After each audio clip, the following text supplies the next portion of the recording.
दोस्तों, मैं मुकेश श्रीवास्तव और इस चैनल में आपका स्वागत करता हूं। दोस्तों, आज 23 अप्रैल है और 23 अप्रैल के कौन कौन से महत्वपूर्ण करंट अफेयर है उस पर हम लोग चर्चा करेंगे।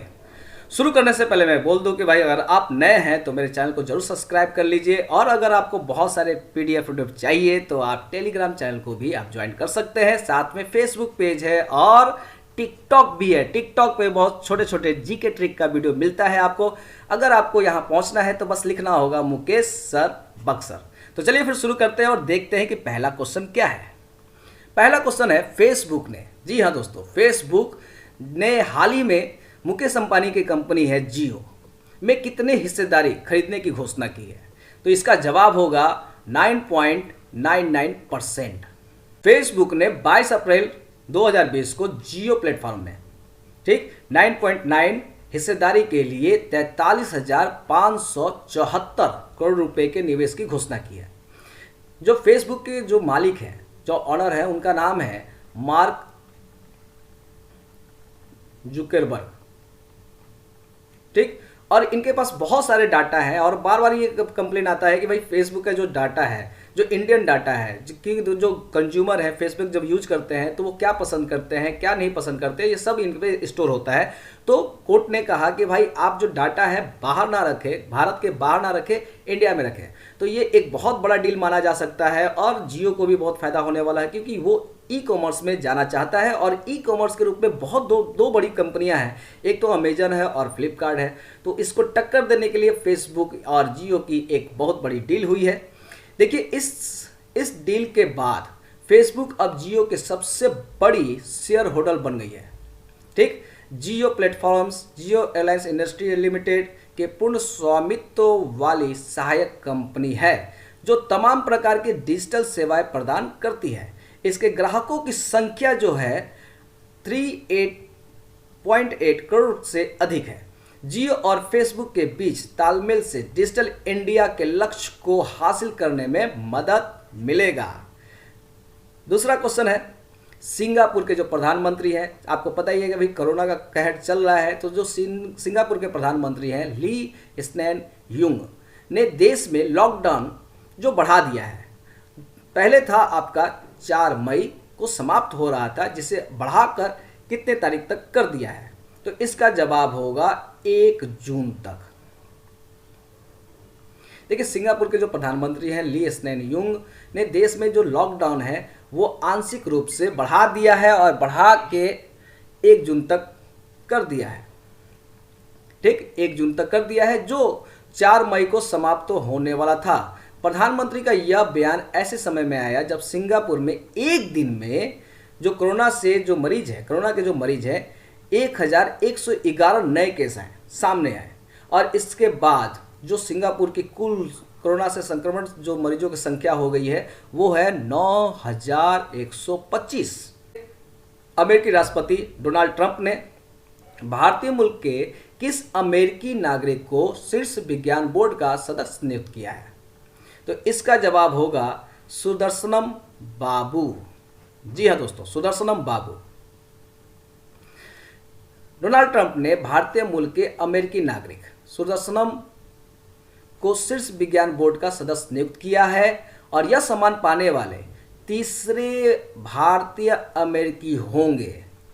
और ये इन्होंने कोयम्बटूर से कॉलेज की पढ़ाई की और साथ में इंजीनियरिंग और आईआईटी की पढ़ाई भी इन्होंने की है। चलिए फिर आगे देखते हैं। अगला है पृथ्वी दिवस। जी हाँ, पृथ्वी दिवस किस दिन मनाया जाता है। तो इसका जवाब होगा 22 अप्रैल। सबसे पहली बात है कि भाई ये जो 22 अप्रैल को जो पृथ्वी दिवस मनाया जाता है ये किस वर्ष से शुरू हुआ। तो इसको हम कहेंगे आपको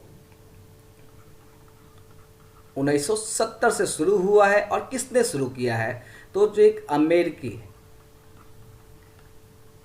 अमेरिकी है और नाम है उनका जेराल्ड नेल्सन। पृथ्वी दिवस का मुख्य उद्देश्य क्या है। पर्यावरण का संरक्षण के प्रति लोगों को जागरूक बनाना। इस साल पृथ्वी दिवस का थीम है क्लाइमेट एक्शन, जबकि पिछले साल का थीम था प्रोजेक्ट स्पेस।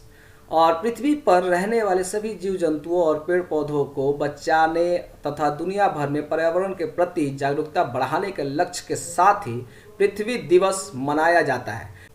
हाल ही में सीमा सड़क संगठन ने किस राज्य की ऊपरी सुबनसिरी जिले में सुबनसिरी नदी के ऊपर दापोरिजो में 430 फुट लंबे बैली पुल, तो इसका जवाब होगा अरुणाचल प्रदेश। ठीक है, तो यहां पे एक चीज तो देखने वाली बात है भाई, अरुणाचल प्रदेश के सीएम कौन है, तो उनका नाम है पेमा खांडू। नाम बहुत यूनिक है। और वहाँ के जो राज्यपाल हैं वो राज्यपाल कौन है वो भी जानना बहुत जरूरी है। तो नाम है बी डी मिश्रा जी हैं। ठीक है, बी डी मिश्रा। एक चीज़ और भी है, यहाँ एक चीज़ और पूछता है भाई, यहाँ पे दर्रे कौन कौन से हैं। अगर अरुणाचल प्रदेश के दर्रे याद करने हैं तो बस सिंपल एक ट्रिक याद रखिएगा, बम दिया। ठीक है, बम दिया, बम से हो जाएगा बोमडिला, दी से हो जाएगा दिम्फू, और यहाँ पे या से हो जाएगा यांग याप। अभी तक इस पुल का वजन 24 टन था, जिसे अपग्रेड करके 40 टन किया गया है, जिससे भारी वाहनों की आवाजाही सुनिश्चित हो सकेगी। यह पुल आसपास के लगभग 451 गांवों में वस्तुओं और सेवाओं की आपूर्ति की उपलब्धता को भी सुनिश्चित करने में मदद करेगा। ऊपरी सुबनसिरी जिले में बुनियादी ढांचे के विकास में सहायक होगा। यह पुल सुबनसिरी नदी पर बने 2 पुलों में से एक है, जो अरुणाचल प्रदेश के दापोरिजो क्षेत्र को शेष राज्य से जोड़ता है। नेक्स्ट है, केंद्रीय वित्त मंत्री ने 20 अप्रैल 1920 को नई दिल्ली में वीडियो कॉन्फ्रेंसिंग के माध्यम से किस बैंक के बोर्ड ऑफ गवर्नर्स की 5वीं वार्षिक बैठक में भाग लिया। तो इसका जवाब होगा न्यू डेवलपमेंट बैंक। ठीक, देखिए इस बैठक में भारतीय वित्त मंत्री ने एक विश्वसनीय वैश्विक वित्तीय संस्था के रूप में न्यू डेवलपमेंट बैंक द्वारा किए जा रहे प्रयासों की सराहना की। न्यू डेवलपमेंट बैंक को ब्रिक्स, जी हाँ दोस्तों, ये ब्रिक्स संस्था है जिसकी शुरुआत हुई थी, इसकी शुरुआत हुई थी, स्थापना जब हुई थी तो वो है जून 2006 में। और इसमें आपके जो सदस्य हैं, बी से हो जाएगा ब्राज़ील, आर से हो जाएगा रूस, और आई से हो जाएगा इंडिया, और सी से हो जाएगा चीन, साथ में एस भी लगा दीजिएगा, तो लास्ट में जुड़ने वाला है साउथ अफ्रीका। ठीक है, ये इनके सदस्य हैं और इन्होंने ही मिलकर एक बैंक खोला जिसका नाम रखा गया न्यू डेवलपमेंट बैंक। यहाँ पे देखिए ब्राज़ील, रूस, भारत, चीन और दक्षिण अफ्रीका द्वारा वर्ष 2014 में स्थापित किया गया था। इसका उद्देश्य क्या है? ब्रिक्स एवं अन्य उभरती बाजार अर्थव्यवस्था विकासशील देशों में बुनियादी ढांचे और सशक्त विकास परियोजना के लिए व्यापक संसाधन जुटाना। न्यू डेवलपमेंट बैंक के बोर्ड ऑफ गवर्नर्स की पहली वार्षिक बैठक वर्ष 2016 में चीन के संघाई शहर में आयोजित की गई थी।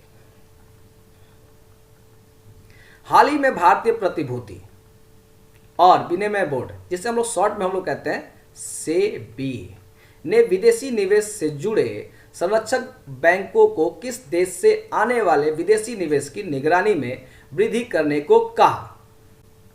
तो इसका जवाब होगा आपको चीन। सेबी ने भारतीय कंपनियों में चीनी नागरिकों और संस्थाओं के निवेशों को रोकने के लिए ये निर्देश जारी किया है। ठीक, सेबी ने संरक्षक बैंकों से चीन और हांगकांग के साथ 11 अन्य एशियाई देशों से भारतीय कंपनियों में किए गए विदेशी पोर्टफोलियो निवेश का वितरण मांगा है। गौरतलब है कि एफडीआई का विनियमन वित्त मंत्रालय द्वारा और विदेशी पोर्टफोलियो निवेश का विनियमन सेबी द्वारा किया जाता है। ठीक, इन प्रावधानों से भारतीय बाजार में चीन के बढ़ते हस्तक्षेप की बेहतर निगरानी भी की जा सकेगी। परंतु निवेश संबंधित नियमों में सख्ती से चीन के साथ अन्य देशों से आने वाले विदेशी निवेश में भी कमी आ सकती है। अगला है, हाल ही में किस राज्य सरकार ने मुख्यमंत्री कोविड-19 योद्धा कल्याण योजना लॉन्च की है? तो इसका जवाब होगा मध्य प्रदेश। ठीक है, मध्य प्रदेश। मध्य प्रदेश के जो सीएम है उनका नाम है शिवराज चौहान, और वहां के जो राज्यपाल हैं, राज्यपाल का नाम है लालजी टंडन। ये पहले बिहार से थे लेकिन अब हो गए आपके एमपी के। मध्य प्रदेश के अनुसार प्रदेश के लगभग 1 लाख आंगनबाड़ी जो कार्यकर्ताएं हैं उनको मुख्यमंत्री कोविड-19 योद्धा कल्याण योजना का लाभ प्राप्त होगा। मध्य प्रदेश की इस योजना के तहत लोक स्वास्थ्य और परिवार कल्याण विभाग, चिकित्सा, शिक्षा और आयुष विभाग के सभी सफाई कर्मचारी, वार्ड बॉय, आशा कार्यकर्ता इत्यादि, डॉक्टर, स्टाफ, विशेषज्ञ, स्वास्थ्य कर्मचारी, नगरीय प्रशासन के सभी सफाई कर्मचारियों इत्यादि को भी शामिल किया गया है। इस योजना के अनुसार यदि कोरोना वायरस से लड़ते हुए किसी भी कर्मचारी की मृत्यु हो जाती है तो उनके परिजनों को 50 लाख रुपए की सहायता दी जाएगी। भारतीय बैडमिंटन संघ और भारतीय खेल प्राधिकरण ने संयुक्त तौर पर 20 अप्रैल 2020 को किसके नेतृत्व में ऑनलाइन कोच विकास कार्यक्रम की शुरुआत की है? तो उसका जवाब होगा आपको पुलेला गोपीचंद।